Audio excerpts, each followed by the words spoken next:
Svetoy yeri satmış kişilər, kişiciklər dırdaq arası. Siz cəmaatı nə ağıl? Eşidirsiniz mən? Deməyəcəm, salam, əziz dostlar, əzizlərim, süylü sözlərinizi yığışdırın, daha bəsdirin. Mən bir ildir efirlərə çıxmıram. Səbəb də bilirsiniz niyə görə çıxmıram? Bu düşofkalara görə çıxmıram. Siz efirlər özünüzü qıraqdan görürsünüz, hə? Vahşi görürsünüz, siz nəyi reklam edirsiniz?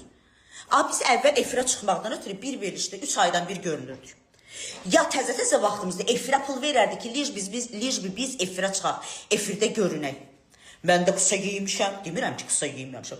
Şortikdə giymişəm, belədə giymişəm, efirdə hamısı gözümüzün qabağında olur. Efirdə sinəm daçılıb, istəmədiyim hallarla rastlaşmışam, hamısı gözünün. Amma bu nə düşofka olub da, nə olub?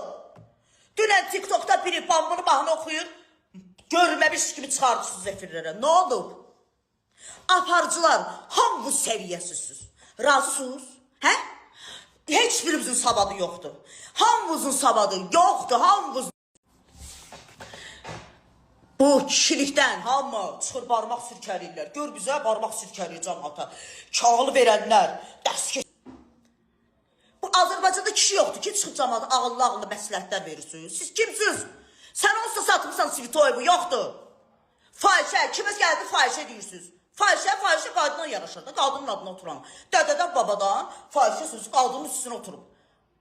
Siz hamınız, nə edirsiniz? Efirdə gör kim bizə barmaq sirkəliyir, kim bizə tərbiyə göstərir, kim bizə qeyrət dərsi keçir, məsləhət keçir. Aparıcılar siz nə gündəsiz, kanallar nə gündəsiz, nə düşofqasız, çuşqasız, hamınız çuşqasız, nə günə qalmışsınız. Bir özünüzü qıraqdan görün, pavyona oxşayırsınız. Sizin əlinizdən bir ildir efirə çıxmıram. Mən utanıyorum.